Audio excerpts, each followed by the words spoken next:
हाँ जी स्टूडेंट्स, हमारा इस चैप्टर में एक टॉपिक रहता है, वो है मेथड्स ऑफ फोरकास्टिंग।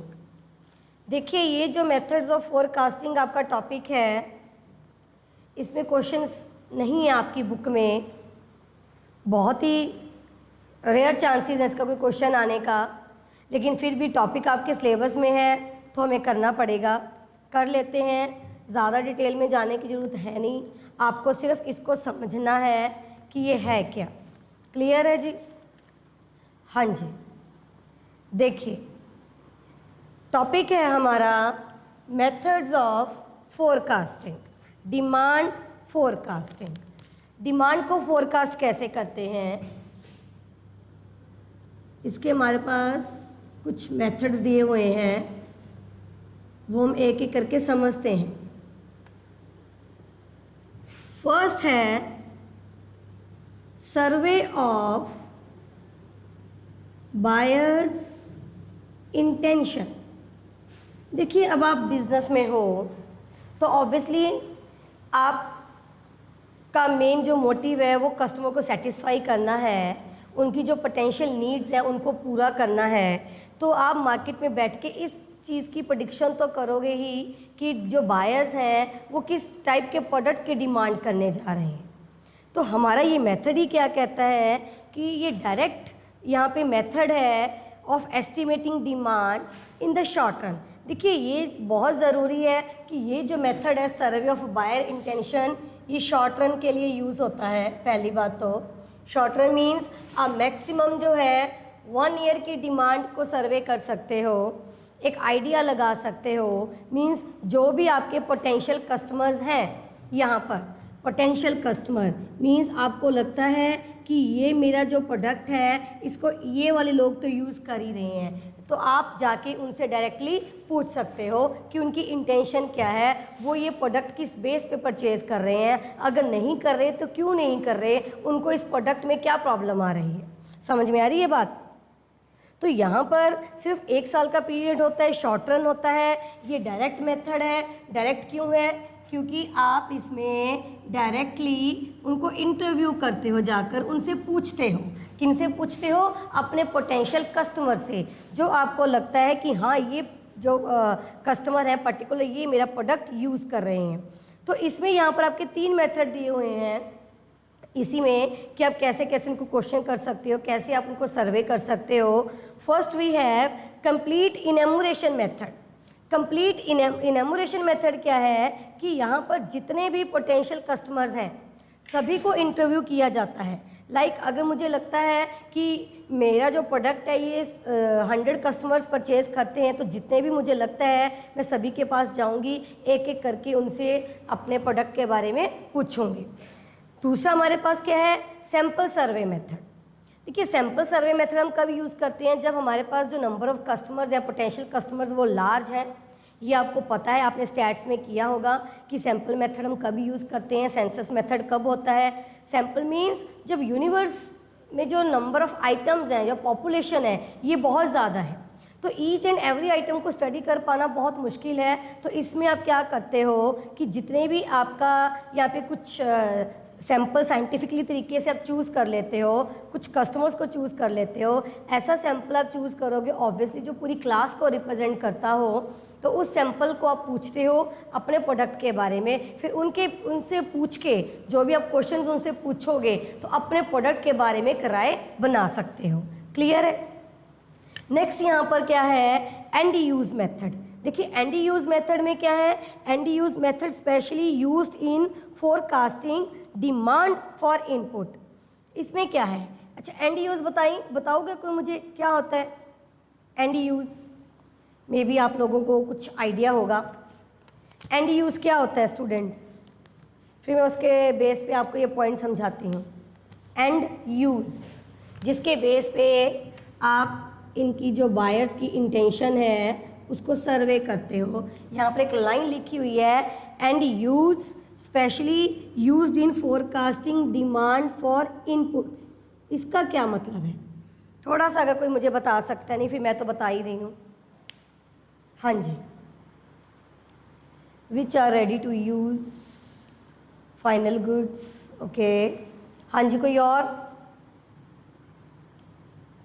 कोई और मुझे बता सकता है कि इसका मतलब क्या है?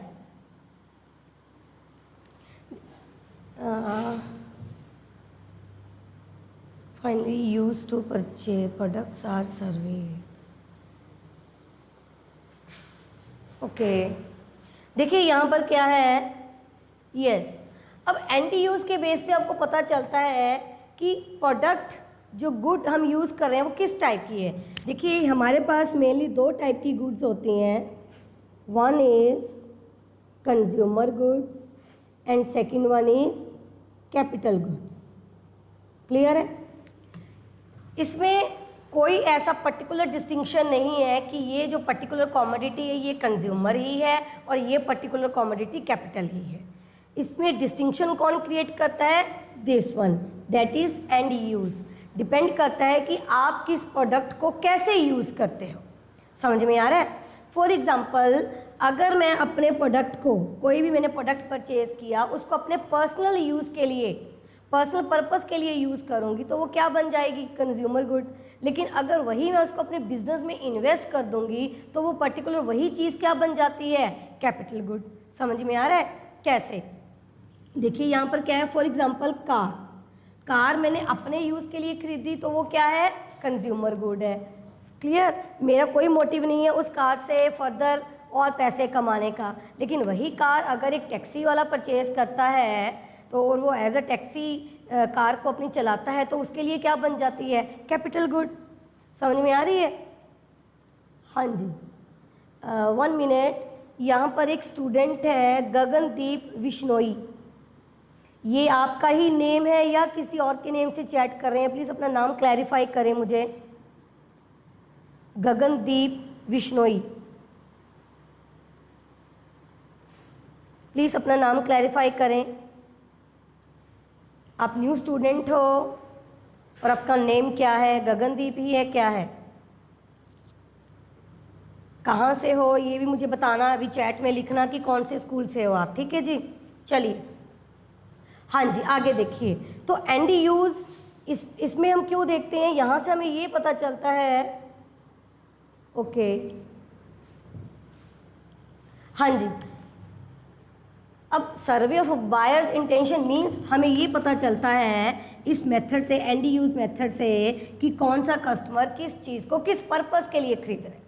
समझ में आ रही है बात? कैपिटल गुड्स हमारी कितनी जा रही हैं, कंज्यूमर गुड्स की डिमांड कितनी है, तो उसी के अकॉर्डिंग आप प्रोड्यूस करोगे। Next, collective opinion method. देखिए कलेक्टिव ओपिनियन मेथड में क्या है, इसका एक दूसरा नाम है sales force method. Collective opinion method, इसका एक और नाम है सेल्स फोर्स ओपिनियन मेथड। देखिए सेल्स फोर्स मीन्स सेल्समैन, और यूजली ये आपको भी पता है कि जो भी सेल्समैन है ये ज़्यादातर किसके नज़दीक होते हैं? कस्टमर्स के। सेल्समैन का सीधा सीधा लिंक होता है कस्टमर्स के साथ। तो सेल्समैन को पता होता है कि कस्टमर्स की नीड क्या है, कस्टमर किस टाइप का प्रोडक्ट की डिमांड करते हैं। तो हम क्या करते हैं, मार्केट में हमारे जितने भी सेल्समैन हैं, हमारे प्रोडक्ट की जो सेल करते हैं पर्सनली जाकर, तो हम उनसे उनका कलेक्टिव ओपिनियन लेते हैं बायर्स की इंटेंशन के बारे में। हम डिमांड को फोरकास्ट करते हैं, क्योंकि आपको बताया था कि डिमांड को फोरकास्ट करना क्यों ज़रूरी है। बहुत सारे रीजंस मैंने आपको बताए थे। आपने पहले से ही प्लानिंग करनी होती है, रॉ मटेरियल की प्लानिंग करनी होती है, अदर इन्वेस्टमेंट्स की प्लानिंग करनी होती है। आपको अपना जो है यहाँ पर कैपेसिटी है, ऑपरेशन है, उसकी वैल्यू को आपने एनालाइज करना होता है कि हमारी कैपेसिटी कितनी है एट प्रेजेंट प्रोडक्शन करने की। अगर फ्यूचर में डिमांड बढ़ने वाली है तो हम अपनी कैपेसिटी को कैसे इंक्रीज़ कर सकते हैं, हमें ह्यूमन रिसोर्स कितना चाहिए, हमारा जो मैनेजमेंट है वो कैसा है, उसके अकॉर्डिंग टेक्नोलॉजी कैसी है। तो बहुत सारी चीज़ों को आपने ये यहाँ पर देखना होता है। तो कलेक्टिव ओपिनियन मेथड में क्या है कि जो सेल्समैन है ये सबसे ज़्यादा क्लोज होते हैं कस्टमर्स के। तो हम इनसे पूछते हैं कि आपके अकॉर्डिंग इस प्रोडक्ट की डिमांड कितनी जा सकती है, या अगर वो ये प्रोडक्ट नहीं खरीदना चाहते तो क्यों नहीं खरीदना चाहते। क्योंकि उसी के बेस पे ये जो हमारे पास सुजेशंस आती हैं सेल्समैन की, उसी के बेस पे हम अपने प्रोडक्ट में मॉडिफिकेशन करते हैं, एक नई पॉलिसीज़ बनाते हैं। क्लियर है? हाँ जी। यहाँ पर एक सृष्टि कह रही है मैम ये जो सर्वे ओपिनियन मेथड है ऑलरेडी जो मार्केट में प्रोडक्ट है उनके लिए है या अपकमिंग के लिए? देखिए सर्वे कलेक्टिव ओपिनियन मेथड है, ये आप डिमांड को फोरकास्ट करना है कि हमारा जो एग्जिस्टिंग प्रोडक्ट है इसकी फोरकास्ट आप इसकी आगे फ्यूचर में डिमांड कितनी होने वाली है। अगर आप बात करते हो कि नए प्रोडक्ट की कि हमें नया प्रोडक्ट लॉन्च करना है तो उसके लिए पहले आप एक्सपेरिमेंट करते हो, वो हम आगे जाके करेंगे। यहाँ पर हमारा दिया हुआ है कंट्रोल्ड एक्सपेरिमेंट, ये ऑलरेडी जो है हमारे एग्जिस्टिंग प्रोडक्ट के लिए है। समझ में आ रही है? तो क्योंकि जब हमने नया प्रोडक्ट मार्केट में लॉन्च करना है तो उसके लिए हम क्या करते हैं, सैंपल लेके आते हैं, बहुत थोड़े से कस्टमर्स के ऊपर जो है उनको वो सैंपल प्रोवाइड करते हैं, फिर जैसे उनको अच्छा लगता है फिर हम उनके जो व्यूज़ है वो रिकॉर्ड करते हैं, उसके अकॉर्डिंग हम अपना जो प्रोडक्ट है वो मार्केट में पूरी मार्केट में लॉन्च करते हैं। तो वो पहले कुछ कस्टमर्स के ऊपर हम एक्सपेरिमेंट करते हैं, यहाँ पर जो ऑलरेडी मार्केट में चल रहा है उसके लिए होता है। क्लियर है जी? चलिए नेक्स्ट हमारे पास क्या है, एक्सपर्ट ओपिनियन मेथड।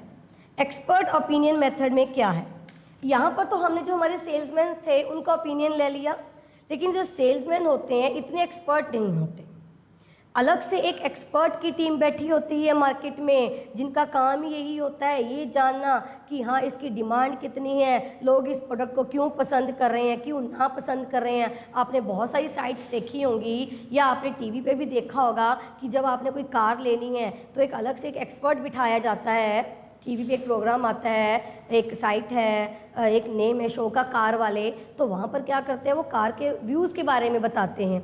क्लियर है? तो एक्सपर्ट से हम यहाँ पर राय लेते हैं। देखिए यहाँ पर क्या है, एक्सपर्ट्स क्या करते हैं कलेक्टिव ओपिनियन में, तो वो जाके सिर्फ इंटरव्यू लेते हैं।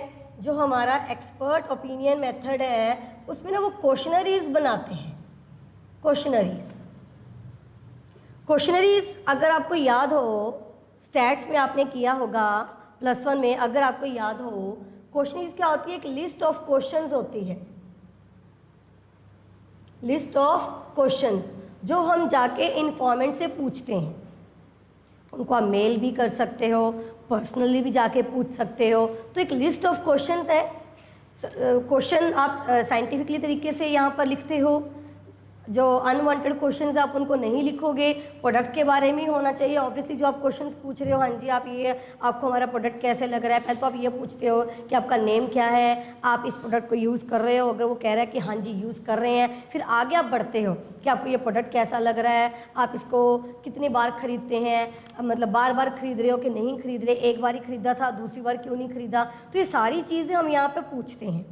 तो यहाँ पर एक टेक्निक है इसी पॉइंट में, एक्सपर्ट ओपिनियन मेथड में एक डेल्फी टेक्निक है डेवलप्ड बाय ऑल्फ हेल्मर, ये इकोनॉमिक्स हैं at the Rand Corporation of the USA. तो यहाँ पर ये कहते हैं कि provides a useful way to obtain informed judgments from diverse experts by avoiding the disadvantage of conventional panel meetings. मतलब ये जो है ना सेल्समैन की, ये कन्वेंशनल मीटिंग है पुराने तरीके से कि आप जाते हो और जाके उनसे पूछ के आते हो। तो यहाँ पर साइंटिफिकली तरीके से ये क्वेश्चंस की लिस्ट को प्रिपेयर किया जाता है, साइंटिफिकली तरीके से आप इनको पूछा जाता है।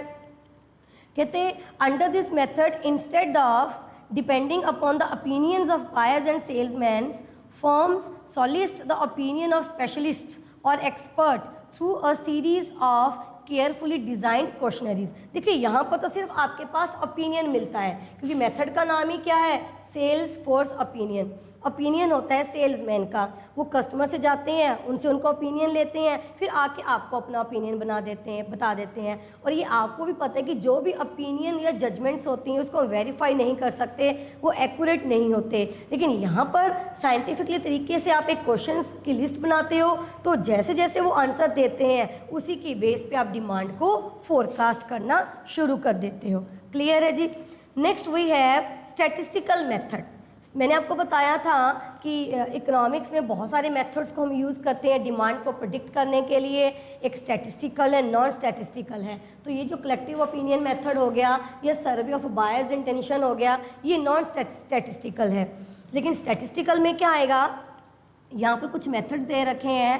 पहला है ट्रेंड प्रोजेक्शन मेथड, फिर दे रखे है ग्राफिकल मेथड, फिर दे रखे है फिटिंग ट्रेंड इक्वेशन और लास्ट में दे रखा है रिग्रेशन एनालाइज। इतना ज़्यादा हम इसमें डिटेल में नहीं जाएंगे। ये सारे मेथड्स मेनली किसके लिए होते हैं? वेरिएबल्स को फाइंड आउट करने के लिए। वो वेरिएबल्स जो आपकी डिमांड के ऊपर इफ़ेक्ट करते हैं और वेरिएबल्स का आपस में रिलेशनशिप क्या है, अगर वो वेरिएबल में चेंज आ जाता है तो आपकी डिमांड में क्या चेंज आएगा।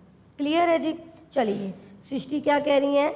Ma'am please explain difference between expert opinion method and सर्वे। देखिए एक्सपर्ट ओपिनियन मेथड में तो हमारे पास पैनल ऑफ एक्सपर्ट्स होते हैं जिनका मेन काम ही यही होता है कि जो जाके एक्सपर्ट होते हैं इसी फील्ड में स्पेशलिस्ट होते हैं। लेकिन जो सर्वे ऑफ बायर्स इंटेंशन है, ये कोई भी जाके किसी भी पर्सन को आप हायर कर लो, किसी भी पर्सन को कि हाँ जी हम आपको एक दिन का 500 रुपये देंगे या 600 रुपये देंगे, आपने जाके घर घर में लोगों से इस प्रोडक्ट के बारे में पूछना है, तो वो एक्सपर्ट नहीं होते। यहाँ पर एक्सपर्ट्स को इस फील्ड की नॉलेज होती है, प्रॉपर इन्होंने इस चीज़ का कोई कोर्स किया होता है मार्केटिंग का। क्लियर है जी?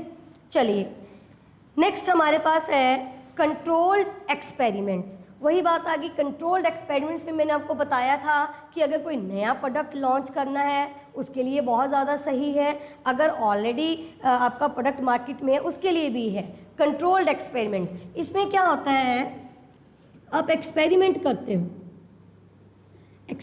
करते हो कुछ कस्टमर्स के ऊपर। कैसे एक्सपेरिमेंट करते हो? या तो आप क्या करते हो, जो भी हमारे डिटर्मिनेंट्स हैं जो हमारी डिमांड को इफ़ेक्ट करते हैं उन डिटर्मिनेंट्स को आप वेरी करते हो। लाइक प्राइस को वेरी कर दिया, इनकम को वेरी करके देख लिया, प्राइस ऑफ रिलेटेड गुड्स को वेरी करके देख लिया।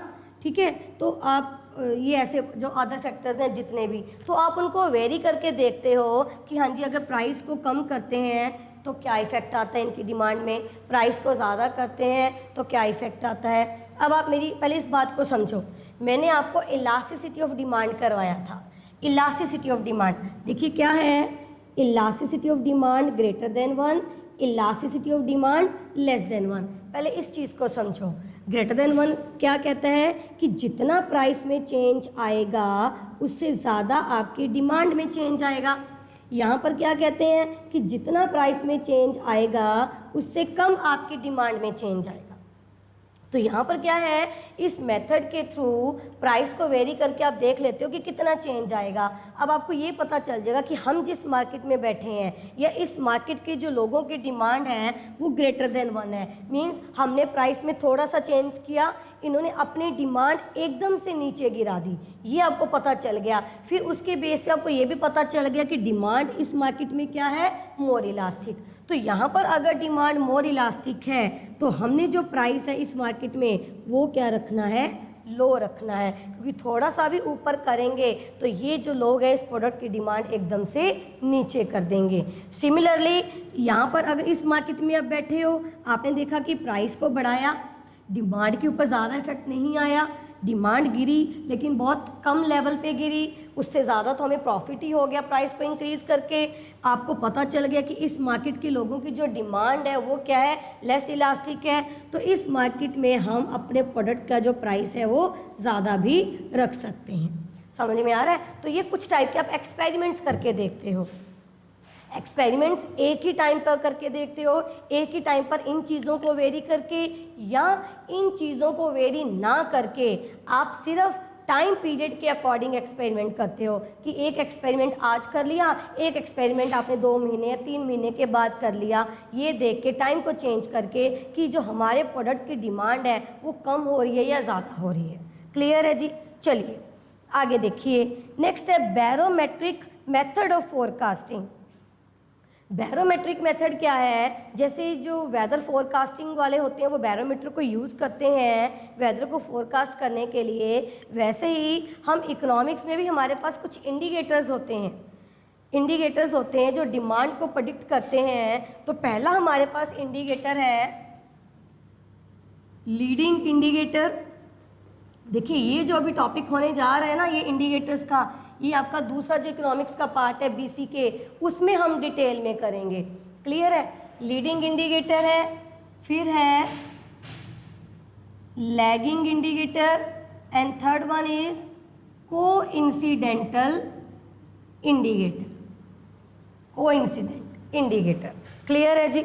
हाँ जी, क्या कह रहे हो नितिका? अच्छा, ड्यू टू प्राइस वेरिएशन, क्या ड्यू टू?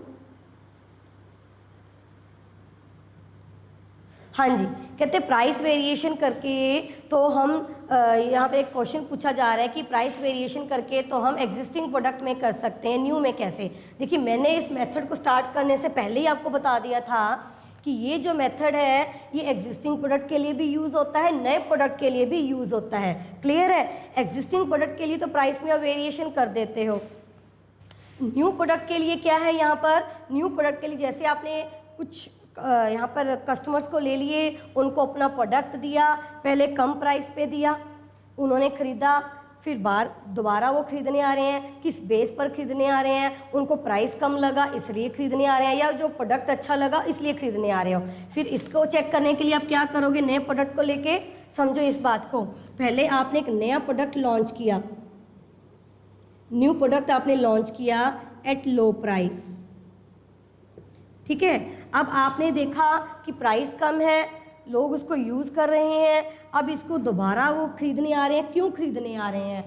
उसके लो प्राइस के बेस पे, या उसकी क्वालिटी इतनी अच्छी लगी इसलिए खरीदने आ रहे हैं। इसको चेक कैसे करोगे? थोड़ी देर बाद आप उसका जो प्राइस है वो हाई कर दोगे। अभी भी अगर लोग खरीद रहे हैं, इट मीन्स उनको आपकी सर्विस या आपका प्रोडक्ट अच्छा लगा। समझ में आ रही है? अब जैसे ये जियो है, जियो जब नया आया था तब इसका प्राइस ऑलमोस्ट ये फ्री था, फिर इसका प्राइस स्टार्टिंग में बहुत कम हुआ। अब उनको पता है कि आप लोग इसकी क्वालिटी आपको अच्छी लग रही है, आप इसको यूज़ करना आपको अच्छा लगता है, तो उन्होंने क्या कर दिया? इसका प्राइस हाई कर दिया। तो ये सारा ही कंट्रोल्ड एक्सपेरिमेंट है। पहले फ्री में लॉन्च किया, फिर थोड़ा सा प्राइस अप किया, उन्होंने देखा कि इलास्टिसिटी बहुत कम है, अगर प्राइस को इंक्रीज़ कर रहे हैं तो डिमांड बहुत कम हो रही है। क्लियर है? तो ये सारी चीज़ें इसी को डिफ़ाइन करती हैं। चलिए, अब मैं आपको बता रही थी कि ये जो मेथड्स हैं, ये जो इंडिकेटर्स हैं, ये हम डिटेल में करेंगे बीसीके में। थोड़ा सा आपको एक रफ आइडिया दे रही हूँ यहाँ पर, क्योंकि इस चैप्टर में इसका कोई मतलब नहीं है, यहाँ पर कोई क्वेश्चन नहीं आते। फिर भी लीडिंग इंडिकेटर, देखिए डिमांड को फोरकास्ट करना है कि मेरे प्रोडक्ट की फ्यूचर में डिमांड क्या हो सकती है। तो पहला इंडिकेटर क्या है? Leading indicator. Leading indicator means जो आपको एडवांस में ही थोड़ा सा आइडिया बता देता है कि ये एडवांस में इतना हो रहा है, इट मीन्स फ्यूचर में इस प्रोडक्ट की डिमांड बढ़ने वाली है। फॉर एग्जांपल, अगर किसी प्रोड्यूसर के पास बल्क में कैपिटल गुड्स के ऑर्डर आने लग जाते हैं, प्रोड्यूसर है, पहले तो कैपिटल गुड्स के ऑर्डर बहुत कम आ रहे थे, सडनली कैपिटल गुड्स के ऑर्डर बहुत ज़्यादा आने लग गए। क्यों ज़्यादा आने लग गए? इट मीन्स फ्यूचर में कुछ होने वाला है। समझ में आ रही है? तो उसको क्या बोलते हैं? फ्यूचर में कैपिटल गुड्स की डिमांड आप क्यों करते हो? For further production. It means future में डिमांड बढ़ने वाली है। तो लीडिंग इंडिकेटर आपको एडवांस में ही इंडिकेशन दे देते हैं। फॉर एग्ज़ाम्पल, अब जैसे आपके स्कूल में कोई फंक्शन होता है तो उसकी तैयारियां होती हैं, क्रिसमस है या कोई और कंपटीशन है, उसके लिए आपको कुछ प्रोडक्ट चाहिए, तो वो क्या करते हैं? मार्केट में सडनली जाना शुरू कर देते हैं, उसे पूछते हैं कि ये पर्टिकुलर इस कलर का, जैसे मेरे बच्चे डीपीएस में हैं तो वहाँ पर उनका ना कलर डे बनाया जाता है, कलर सिखाने के लिए। आज रेड डे है, आज येलो डे है, आज ब्लू डे है। क्लियर है? तो जिस दिन येलो डे होता है 2-3 दिन पहले हमें फ़ोन करके बता दिया जाता है, तो उस दिन हमारे बच्चों को येलो रंग के कपड़े पहनने होते हैं या रेड कलर के कपड़े पहनने होते हैं। तो हम मार्केट में जाते हैं, पर्टिकुलर मैं गई, कोई और गया, और बहुत सारे पेरेंट्स गए, येलो रंग के टॉप्स परचेज़ करने हैं, कपड़े परचेज़ करने हैं, तो वो सैलों को एक इंडिकेशन मिल जाती है कि फिर वो पूछते हैं, हाँ जी क्या है? स्कूल में फंक्शन है जी। तो उनको आइडिया हो जाता है कि ये 3-4 दिन जो है हमारे इसी रंग के कपड़े बिकने वाले हैं क्योंकि इनके स्कूल में फंक्शन है। तो ये हमारे पास क्या है? लीडिंग इंडिकेटर, जो एडवांस में ही आपको दे देता है। दूसरा क्या है? Lagging indicator. Lagging indicator means ये इंडिकेशन आपको बाद में मिलते हैं, बाद में आपको पता चलता है अच्छा ये चीज़ हुई थी, तभी आपको एडवांस में आप प्रिपेयर नहीं होते, बाद में पता चलता है। को इंसिडेंटल होते हैं, साथ साथ आपको इंडिकेशन मिलते रहते हैं कि इकॉनमी में क्या हो रहा है। अभी जैसे कोरोना है, कोरोना के कारण क्या है कि बेरोज़गारी बहुत आ रही है, तो जो रेट ऑफ अनएम्प्लॉयमेंट है ये को इंसिडेंटल इंडिकेटर है। मीन्स हमें पता चल रहा है यहाँ पर कि साथ साथ हमारी इकॉनमी जो है वो नीचे जा रही है। क्लियर है जी? इसकी जो और ज़्यादा डिटेल हम वहाँ पर करेंगे। आगे देखिए, ये हमारे क्वेश्चंस सॉरी ये टॉपिक ख़त्म हो गया। अब हम इसके क्वेश्चंस की तरफ बढ़ते हैं। चलिए क्वेश्चन देखिए क्या है। फर्स्ट क्वेश्चन, पहले हमारे पास अनसॉल्व्ड क्वेश्चंस हैं, उसको चेक करते हैं। देखिए जी, फर्स्ट क्वेश्चन आप मुझे बताना है इसका answer. The concept of, okay पहला क्वेश्चन ही आपको नहीं पता होगा, मे भी पता होगा। देखिए ये जो इलास्टिसिटी ऑफ डिमांड का कंसेप्ट है ये हमें दिया है एल्फ्रेड मार्शल ने। इलास्टिसिटी ऑफ डिमांड का कंसेप्ट किसने दिया है? Alfred martial. एल्फ्रेड मार्शल ने और बहुत सारी चीज़ें दी हैं, ये मैं आपको नेक्स्ट चैप्टर में बताऊंगी। फिलहाल जो इलास्टिसिटी ऑफ डिमांड का कंसेप्ट है वो किसने दिया है? Alfred Marshall. चलिए next question second, expansion and contraction are caused by, expand हो रही है आपकी डिमांड या कॉन्ट्रैक्ट हो रही है, ये किस वजह से हो रही है? Option a change in the price of a commodity, option b change in income, option c change in price of related goods, या option d change in population. हाँ जी जल्दी से बताएं। यस, सेकंड का ए। मैंने बताया था आपकी डिमांड एक्सपैंड हो रही है या कॉन्ट्रैक्ट हो रही है, वो किस वजह से हो रही है? सिर्फ और सिर्फ उनके प्राइसेस में चेंज होने से। अदर फैक्टर्स को हम इसमें क्या रखते हैं? Constant. Very good. Next, market demand curve normally would, market demand curve की शेप क्या होती है जी बताइए? Be a horizontal straight line, या स्लोप्स डाउनवर्ड, या be a vertical straight line, या slope upwards. Very good, slopes downward. बताया था चाहे तो वो मार्केट डिमांड हो या इंडिविजुअल डिमांड कर्व हो, दोनों की दोनों डाउनवर्ड स्लोप्स करती हैं ड्यू टू इनवर्स और negative relationship between price and demand. जी आगे देखिए, two goods have to be consumed simultaneously are, ऐसी चीज़ें जिनको इकट्ठा आप कंज्यूम करते हो उनको क्या बोलते हैं? जल्दी से बताएं। हाँ जी, जिनको हम इकट्ठे यूज़ करते हैं ऐसी चीज़ें कौन सी हैं? आइडेंटिकल हैं, कॉम्प्लीमेंट्री हैं, सब्स्टिट्यूट हैं। यस, कॉम्प्लीमेंट्री, जो एक दूसरे के बिना अधूरी हैं। Very good. Next, an exceptional demand curve is one that slopes, exceptional demand curve, exceptions करवाई थी मैंने आपको, उसमें बताया था कि डिमांड कर्व की स्लोप क्या होती है, जल्दी से बता दीजिए। Upward to the right. Please direction का भी आपको ध्यान में रखना है, अपवर्ड नहीं देखना अकेला, डायरेक्शन देखनी है कि किधर जा रही है। थोड़ा सा मैं इस चीज़ को क्लैरिफाई कर रही हूँ। देखिए यहाँ पर क्या है, ये आपका लेफ्ट पोर्शन है, ये आपका राइट पोर्शन है, अपवर्ड टू द राइट, और दे रखा है अपवर्ड टू द लेफ्ट। अगर अपवर्ड टू द लेफ्ट है इट मीन्स ये ऐसे जा रही है, नॉर्मली डाउनवर्ड आ रही है। अगर अपवर्ड टू द राइट दे रखा है तो ये क्या जा रही है? अपवर्ड ही जा रही है। प्लीज़ इस चीज़ को आपने ध्यान में रखना है। चलिए आगे देखिए, ऑप्शन क्या आएगा अब इसका?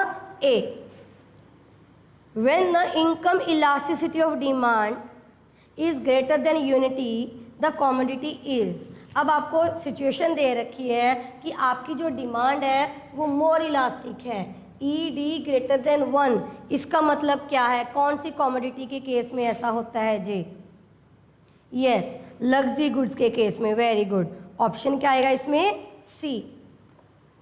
बताया था कि जो नेसेसरी गुड्स हैं वहाँ पर जो आपकी डिमांड है वो लेस इलास्टिक होती है, लेकिन जो लग्जरी गुड्स है वहाँ पर आपकी डिमांड क्या होती है? मोर इलास्टिक। क्यों होती है? क्योंकि लग्जरी गुड्स सिर्फ और सिर्फ आपका स्टेटस इंप्रूव करती हैं, इसका और कोई फ़ायदा नहीं होता।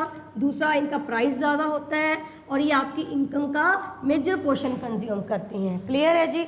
चलिए आगे देखिए। Next, when an individual's income fall, his demand for an inferior goods, जब आपकी इनकम कम होती है और साथ में गुड्स कौन सी दे रखी हैं? इन्फीरियर, तब इन्फीरियर गुड्स की डिमांड आप क्या करते हो? इंक्रीज, डिक्रीज, रिमेन अनचेंज्ड, या none of these? Yes, increase. Obviously income कम होगी, सुपीरियर गुड्स आप ले नहीं सकते, तो आप कौन सी लोगे? सिर्फ और सिर्फ inferior. Next, the point elasticity at the mid point on the demand curve is. देखिए जब भी पॉइंट इलास्टिसिटी वाला आ गया, मिड पॉइंट का आ गया, तो आपको बताना है कि इसके मिड में कौन सी डिग्री है। जल्दी से बताएं। क्वेश्चन नंबर 8, यस 1, क्लियर है जी। Next, E D greater than 1 means, E D greater than 1 किसका साइन है? बताएं जल्दी से।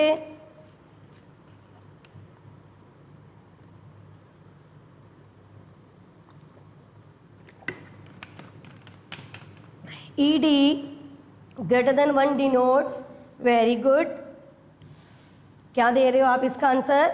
ऑप्शन बी, इलास्टिक डिमांड जी। Next question number 10, when demand of a commodity falls with fall in price it is called as. हाँ जी, किस चीज़ में आपकी जो प्राइस कम हो जाता है तब आप उसकी डिमांड भी कम कर देते हो? हाँ जी, 10th का डी। हाँ जी, यहाँ पर ना जो बी ऑप्शन दे रखा है, प्लीज़ इस क्वेश्चन को क्लैरिफाई करें। ये जो 10th का बी ऑप्शन है, इसमें आप एक तो इन्फीरियर कर लो, इन्फीरियर ही लिखा हुआ है ना जी 10th का। पहले तो मैं इस चीज़ को पूरा समझाती हूँ। 10th में जो बी है ये इन्फीरियर है। इन्फीरियर और गिफन में क्या फ़र्क है? कोई मुझे बता सकता है? एक इन्फीरियर गुड्स है और एक गिफन गुड्स है, दोनों में डिफरेंस मैंने बताया था। Giffen goods are those inferior goods जिसमें जो हमारा प्राइस इफेक्ट है वो क्या रहता है? पॉजिटिव। क्लियर है? बताएं इसमें। देखिए गिफन गुड्स क्या होती हैं? प्राइस इफेक्ट पॉजिटिव है, मीन्स अगर आपका उन चीज़ों का प्राइस कम होगा गिफन गुड्स का, तो आप इनकी डिमांड भी कम कर देते हो। क्यों कर देते हो? क्योंकि आपके पास रियल इनकम बचनी शुरू हो जाती है। फिर उस रियल इनकम से आप क्या करते हो? सुपीरियर प्रोडक्ट परचेज करते हो। फिर इसमें अगर मैं इनकम इफेक्ट की बात करूं, तो अगर आपकी इनकम कम होती है तो आप इन प्रोडक्ट की डिमांड बढ़ा देते हो, तो इनकम इफेक्ट यहाँ पर क्या होता है? नेगेटिव। क्लियर है? हाँ जी, गिफन गुड्स में प्राइस इफेक्ट पॉजिटिव है, इनकम इफेक्ट क्या है? नेगेटिव है।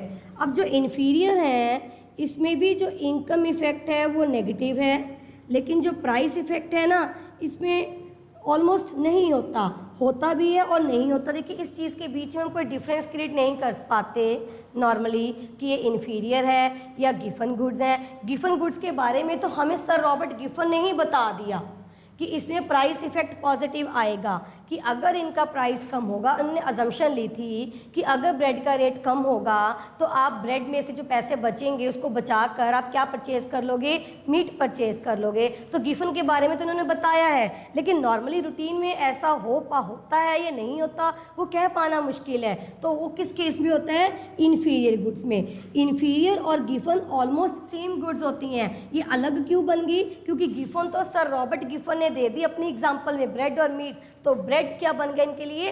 Giffen goods. अदरवाइज वो होती क्या है? सारी इन्फीरियर। तो नॉर्मली इसमें जो प्राइस इफेक्ट होता है ना वो पॉजिटिव नहीं होता नॉर्मली, क्योंकि ऐसा नहीं है कि आप पैसे बचा के फिर उसमें से कुछ सुपीरियर परचेज कर लेते हो, ऐसा किसी को देखा नहीं है। तो जब भी प्राइस इफेक्ट वाला क्वेश्चन आता है एग्जाम में, इस चीज़ को समझो, जब भी प्राइस इफेक्ट वाला क्वेश्चन आएगा तो अगर आपके पास दो ऑप्शन पड़ी होंगी एग्ज़ाम में, एक गिफन गुड्स है और एक इन्फीरियर है, तो आपने सिर्फ गिफन गुड्स के ऊपर टिक करना है जब प्राइस इफेक्ट की बात आती है। क्लियर है? अदरवाइज अगर इनकम इफेक्ट को लेकर क्वेश्चन आता है तो आपके पास एक ही ऑप्शन पड़ी होगी, या गिफन या इन्फीरियर। बस यही डिफरेंस है और कोई डिफरेंस नहीं है इनके बीच में। तो यहाँ पर 10th का आंसर आएगा जी डी। हाँ जी, अब आप यहाँ पर किसी स्टूडेंट ने आंसर इसका सी भी लिखा था, नहीं डिलीट हो गया, चलिए। हाँ जी, सी क्यों नहीं है इसका आंसर? वैसे बताना, सब्स्टिट्यूट क्यों नहीं है? यहाँ पर डिमांड, प्राइस कम होने से डिमांड कम कर दी, तो सब्स्टिट्यूट में भी तो पॉजिटिव रिलेशनशिप बताया था मैंने आपको। इसका आंसर सी क्यों नहीं? बताएं। जल्दी से। क्वेश्चन नंबर 10 का आंसर सी क्यों नहीं है?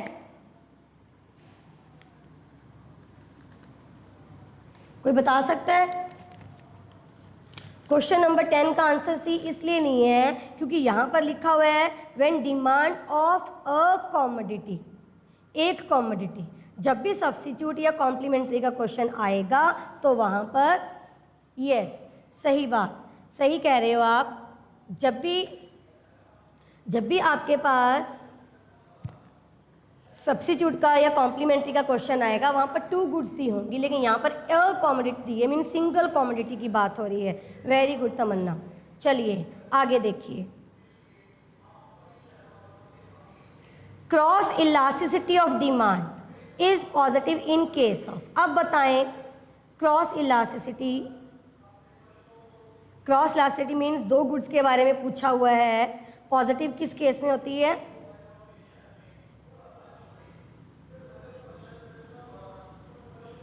शुभम आप कह रहे हो ए, 11th का ए, बाकी सारे बी कह रहे हैं। कोई डाउट है तो पूछिए। देखिए कॉम्प्लीमेंट्री में तो नेगेटिव था कि अगर अगर पेट्रोल का रेट बढ़ता है तो कार की डिमांड कम कर देते हो, लेकिन सब्स्टिट्यूट क्या है? चाय और कॉफ़ी। चाय का रेट बढ़ेगा तो आप कॉफ़ी की डिमांड बढ़ा देते हो क्योंकि आपको अब कॉफ़ी सस्ती लगती है। हाँ जी 12th का जल्दी से बताएं। Again cross elasticity of demand is negative in case of 12th। Very good. Again इसका भी बी है लेकिन ऑप्शन चेंज होगी, that is complementary goods. Very good. Next, in case of inferior goods like बाजरा a fall in its price tends to, अगर बाजरा का rate कम होता है तो आप बाजरा का क्या करते हो? इसकी डिमांड कांस्टेंट रखते हो। शुभम अगेन आप 13 का आपने ए आंसर दिया है, make the demand remain constant. कैसे आप लोग इसको कांस्टेंट क्यों बोल रहे हो? कोई डाउट है तो बताओ। देखिए यहाँ पर बात इंफीरियर गुड्स की हो रही है, यहाँ पर बात परफेक्टली इनइलास्टिक की नहीं हो रही। आप ये नहीं बोल सकते कि बाजरा एक ऐसी कॉमोडिटी है जो बहुत सस्ता है, उसके ऊपर जो प्राइस का इफेक्ट नहीं आएगा। समझ में आ रही है बात? बाजरा इंफीरियर गुड का है, आप पुअर पर्सन हो, फॉर एग्जाम्पल आपके पास इतने कम पैसे हैं कि आप बहुत सस्ता अनाज परचेज करके खा रहे हो, दैट इज़ बाजरा। अगर बाजरा का रेट कम होता है तो आप थोड़े से पैसे बचा के फिर उसकी जगह वो सुपीरियर ग्रेन परचेज कर लोगे। अगेन यहाँ पर बात गिफन गुड्स की हो रही है, समझ में आ रही है? तो बाजरा का रेट कम हो गया तो आप बाजरा की डिमांड कम कर दोगे, reduces the demand. Next 14, if the price of any complement good rises, बताइए अगर किसी कॉम्प्लीमेंट्री गुड का रेट बढ़ जाता है तब क्या होता है? इसको डायग्राम के थ्रू समझना है। ये कार है, ये कार का प्राइस है, कार की पहले आप इतने यूनिट परचेज कर रहे थे, अब जो कार का कॉम्प्लीमेंट्री है दैट इज़ पेट्रोल, उसका रेट बढ़ गया तो आप कार की डिमांड क्या कर दोगे? कम कर दोगे, पीछे आ जाओगे। तो डिमांड कहाँ पर शिफ्ट हो गई आपकी? लेफ्टवर्ड्स, ऑप्शन ए। Very good. चलिए जी नेक्स्ट देखिए question number 15, Giffen paradox is an exception of. Giffen paradox किसकी एक्सेप्शन है? गिफन हमने किस केस में किया था? यस, डिमांड की एक्सेप्शन है। मींस मैंने यही बताया था कि अगर प्राइस बढ़ेगा तो डिमांड कम होगी, तो गिफन किसकी एक्सेप्शन बना रखी है? डिमांड की। Very good. Next question number 16, देखिए प्राइस जो है आपका किसी कॉमोडिटी को लेके 4 to 6 हो गया, उसकी डिमांड जो है आपने कम कर दी, 15 to 10 यूनिट्स हो गई। प्राइस इलास्टिसिटी आपको कैलकुलेट करनी है। पहले तो मुझे ये बताएं कि आप इसमें कौन सा मेथड लगाओगे, प्रोपोर्शनेट लगाओगे या इलास्टिसिटी लगाओगे? कैलकुलेट भी कर लिया श्रेयांश ने, तो वेरी गुड, वेरी गुड। 0.67 इसका आंसर आएगा। किस मेथड से आपने कैलकुलेट किया है इसको? आर्क से किया है या प्रोपोर्शनेट से? Very good, proportionate. आर्क क्यों नहीं किया? क्योंकि इसमें कॉमोडिटी का नाम नहीं दिया हुआ। समझ में आ रही है? जो आगे सॉल्व क्वेश्चंस हैं आपके, उसमें हम आर्क इलास्टिसिटी के थ्रू सॉल्व करेंगे क्वेश्चंस को। Very good. चलिए What is the value of elasticity of demand if demand for a good is perfectly elastic? अब वही मैंने आपको बताया था, नेम आ गया डिग्री का, अब आपको वैल्यू बतानी है क्या है। अगर कोई परफेक्टली इलास्टिक है आपकी डिमांड तो उस केस में डिग्री क्या बनती है? Very good, infinity, option c. Next question number 18, for a commodity with a unitary elastic demand. देखिए अब ये जो ऐसे क्वेश्चन है ना, इसका हम टेबल बना ही लेते हैं क्योंकि आगे भी आपको काम में आने वाले हैं। अब देखिए क्या है, टोटल एक्सपेंडिचर मेथड मैंने आपको बताया था, प्राइस, डिमांड, एक्सपेंडिचर। प्राइसेस अगर इंक्रीज हो रहे थे तो जो हमारी डिमांड है वो क्या हो रही थी? डिक्रीज हो रही थी। यही था, ये टेबल है। यहाँ पर डिग्री क्या बताई थी मैंने आपको? Is equal to 1। यहाँ क्या पर क्या बताई थी? Less than 1। यहाँ पर क्या है? Greater than 1। ये ऐसा कर लोगे तो क्वेश्चन आपका बड़ी इजीली सॉल्व हो जाता है। क्या है कि किसी कमोडिटी को लेके डिमांड कहते हैं आपकी यूनिटरी इलास्टिक है, मतलब यहाँ पर है। अगर जो प्राइस है कमोडिटी के बढ़ते हैं, मतलब 3 से 4 होते हैं, तो टोटल एक्सपेंडिचर क्या रहेंगे? Option C, that is remain constant. Very good. चलिए जल्दी से बाकी के क्वेश्चंस भी देखते हैं कुछ हम, क्या है हमारे पास। देखिए सॉल्व क्वेश्चंस हैं, आपकी आईसीए की बुक में से लिए गए हैं। First question, demand for a commodity refers to. Demand का मीनिंग आपको बताना है जी। यहाँ पर डिमांड जल्दी से बताएं, डिमांड का मीनिंग ऑप्शन बताइए मुझे प्लीज।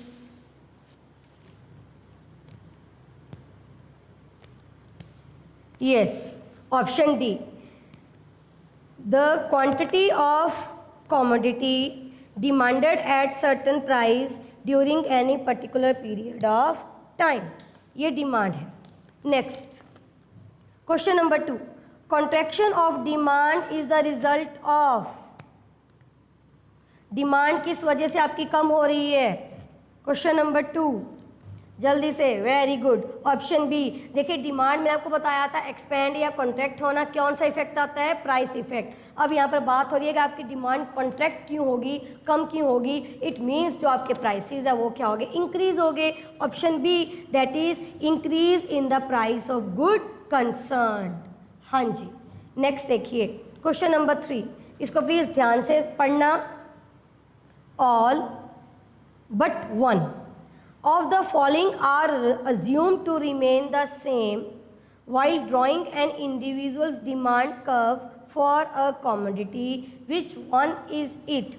All but one, सारे but one पर एक को छोड़ के, of the following are assumed to remain same means बाकी सारे फैक्टर सेम रहेंगे बट वन पर एक को छोड़ के वो चेंज होगा, जिसके बेस पे आपकी डिमांड चेंज होगी। और वो क्या है? Yes, option C, that is price of a commodity. Very good, question समझ में आ गया ना आप लोगों को। Next question number 4, which of the following pairs of goods is an example of substitutes.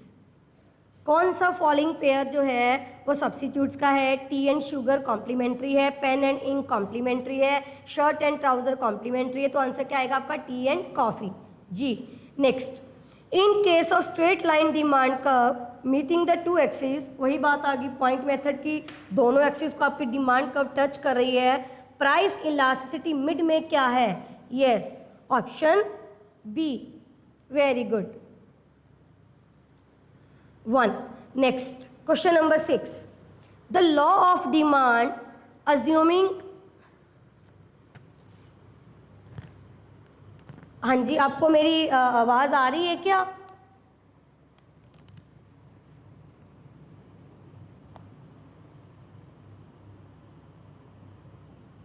हाँ जी, आप लोगों को मेरी आवाज़ सुन रही है?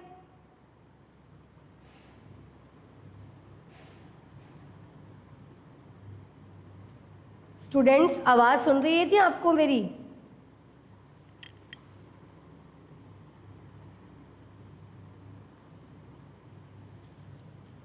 चलिए ओके, ठीक है जी। Next question number 7, sorry question number 6, the law of demand assuming other things to remain constant, establish the relationship between law of demand. किस किस के बीच में relationship बनाता है? Yes. क्वेश्चन नंबर 6 का क्या आएगा? B answer, price of good and the quantity demanded. Next question number 7, identify the factor which generally keeps the price elasticity of demand for a good low.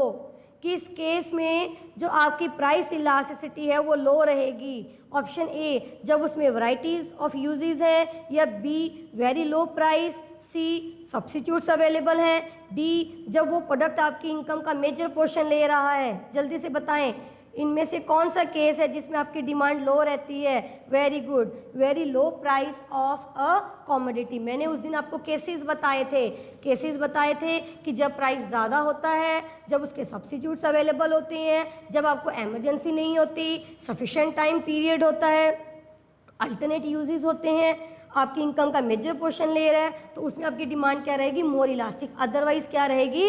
Less elastic. Yes. Question number 8, identify the coefficient of price elasticity of demand when percentage increase in the quantity of a good demanded is smaller than the percentage fall in its price.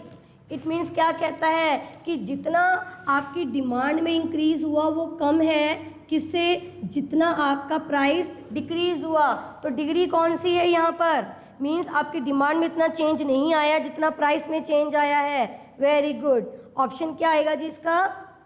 सी आएगा जी इसका answer, smaller than 1. Option question number 8 का answer आएगा सी, smaller than 1. यहाँ पर मैंने लिखा है quantity में चेंज इतना नहीं आया जितना प्राइस में चेंज आया है. Next question number 9, in case of N inferior good बता रखी है, सिचुएशन दे रखी है. The income elasticity of demand is. Inferior goods को लेकर आपकी इनकम इलास्टिसिटी क्या होती है? पॉजिटिव, जीरो, नेगेटिव, क्या होती है? जल्दी से बताएं. Yes, negative. आपकी इनकम अगर बढ़ेगी तो इंफीरियर गुड्स की डिमांड आप कम कर देते हो, वाइसा वर्सा. Next question number 10, if the demand for a good is in elastic. अब सिचुएशन देखिए वही दे रखी है कि आपकी जो डिमांड है वो इन इलास्टिक है, and increase in its price. अगर प्राइस इंक्रीज होता है मीन्स 1 2, अगर आप 1 से लेके 2 तक आप जाते हो तो टोटल एक्सपेंडिचर्स आपके क्या हो रहे हैं? टोटल एक्सपेंडिचर क्या हो रहे हैं? 6 to 10. That is option, very good, B, increases. Similarly question number 11, नहीं इसका नहीं है, अलग है. If regardless of change in its price. कहते प्राइस में चेंजेस हो रहे हैं लेकिन जो डिमांड है उसमें चेंजेस नहीं आ रहे, तो डिमांड कर्व की शेप क्या बनेगी? क्वेश्चन नंबर 11, हॉरिजॉन्टल बनेगी, वर्टिकल होगी, पॉजिटिवली स्लोप्ड होगी या नेगेटिवली स्लोप्ड होगी? Yes, vertical. Very good. Next question number 12, suppose the price of Pepsi increases, we will expect the demand curve of Coca Cola to. यहाँ पर हम Coca Cola लिख देते हैं. अब क्या है, कोका कोला और पेप्सी आपको पता है सब्स्टिट्यूट है. अगर पेप्सी के रेट बढ़ते हैं, कोका कोला का रेट वही है, तब आप क्या करोगे? पेप्सी के रेट बढ़ते हैं, कोका कोला का रेट वही है, तो आप इसकी डिमांड क्या कर दोगे? इंक्रीज कर दोगे. मैंने यहाँ डायग्राम चेंज कर दी. Yes, option B, shift towards right since these are substitute. Very good. 13th, all of the following are determinants of demand except. सारे फैक्टर्स आपकी डिमांड के ऊपर इफेक्ट डालते हैं, एक नहीं डालता. वो कौन सा है? Yes, quantity supplied. जब भी हम डिमांड का चैप्टर करते हैं ना, हम सप्लाई को इग्नोर करेंगे, और जब हम सप्लाई का चैप्टर करेंगे डिमांड को इग्नोर करेंगे. लेकिन ये थ्योरेटिकल कंसेप्ट है, प्रैक्टिकली दोनों चीज़ें पॉसिबल नहीं है. डिमांड और सप्लाई इंटरडिपेंडेंट है. ये हम, लेकिन थ्योरी है, माइक्रो हम ऐसे ही करेंगे, प्रैक्टिकल बात नहीं हो रही यहाँ पर. Next question number 14, a movement along the demand curve for soft drinks is best described as. देखिए सॉफ्ट ड्रिंक सिर्फ आपको कंफ्यूज करने के लिए है, आपको सिर्फ इतना बताना है कि a movement along with the same demand curve किसकी एग्जांपल है? Increase in demand, a change in quantity demanded या a change in demand. Very good, a change in quantity demanded. Expansion contraction का दूसरा नाम है a movement along with the same demand curve, और उसमें क्या चेंज बताया था मैंने आपको? Change in quantity demanded. Increase decrease other factors आ जाते हैं, उसमें क्या बताया था? Change in demand. जी नेक्स्ट क्वेश्चन नंबर 15। जल्दी से आज 20 क्वेश्चन कर लेते हैं, बाकी कल करेंगे। If the price of Pepsi decreases, अब यही बात आ गई कि पेप्सी का जो प्राइस है वो, जो पेप्सी का प्राइस है वो डिक्रीज हो गया relative to the price of Coke and 7 up. इसका रेट वही है, पेप्सी का रेट कम हो गया, तब आप क्या करोगे? आपस में क्या है? ये सब्स्टिट्यूट है, Coke 7 up and Pepsi. Pepsi का रेट कम हो गया, तब आप क्या करोगे? कोक और 7 अप की जो डिमांड है वो क्या कर दोगे? आप डिक्रीज कर दोगे। Very good. Question number 16। If a good is luxury it's income elasticity of demand is. अब सिचुएशन दे रखी है, कॉमोडिटी की नेचर दे रखी है कि वो लग्जरी गुड है। लग्जरी गुड को लेकर आपकी इनकम इलास्टिसिटी क्या होती है जी?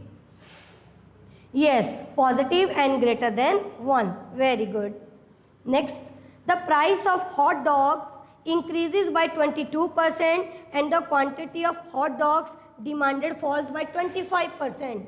क्वांटिटी 25% से गिर गई, प्राइस जो है वो 22% से बढ़ गए। किसके? हॉट डॉग के। तो यहाँ पर क्या है? आप इसका जब आंसर निकालोगे तो 1 से ज़्यादा आएगा। इट मीन्स डिमांड हमारी क्या है? Elastic. Very good. Question number 18. If the quantity demanded of a mutton increases by 5%, and when the price of chicken, देखिए अभी क्रॉस इलास्टिसिटी का क्वेश्चन है, सब्स्टिट्यूट है मटन और चिकन, तो change in quantity of x that is 5%, change in price of y commodity that is 20%। तो 5/20 क्या answer आएगा जी आपका? 18 का। यस, 0.25। अब आप माइनस के ऊपर टिक करोगे या positive? Yes, positive 0.25। Next, given the following 4 possibilities which one results in an increase in total expenditures.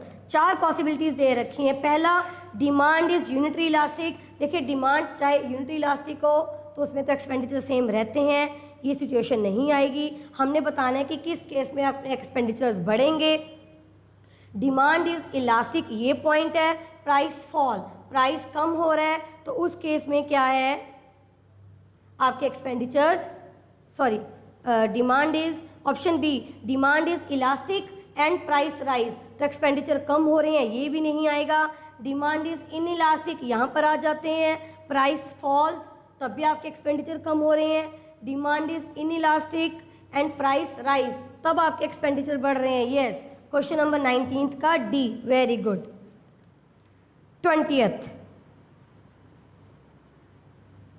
20th question,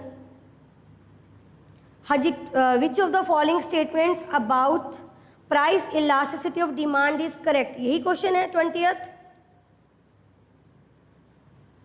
यही क्वेश्चन है ना 20th। यस, कौन सी स्टेटमेंट सही है प्राइस इलास्टिसिटी ऑफ डिमांड को लेकर? Price elasticity of demand is a measure of how much of quantity demanded of a good response to a change in the price of that good. Price elasticity of demand is computed as the percentage change in quantity demanded divided by percentage change in price. Price elasticity of demand in the long run would be different from that of short run. Yes, तो इसका answer क्या आएगा? All of above. Very good. चलिए जी, ठीक है, आज के लिए इतना ही। बाकी क्वेश्चंस आप प्लीज़ घर पे करके देखना, इसको हम कल करते हैं। अब जल्दी से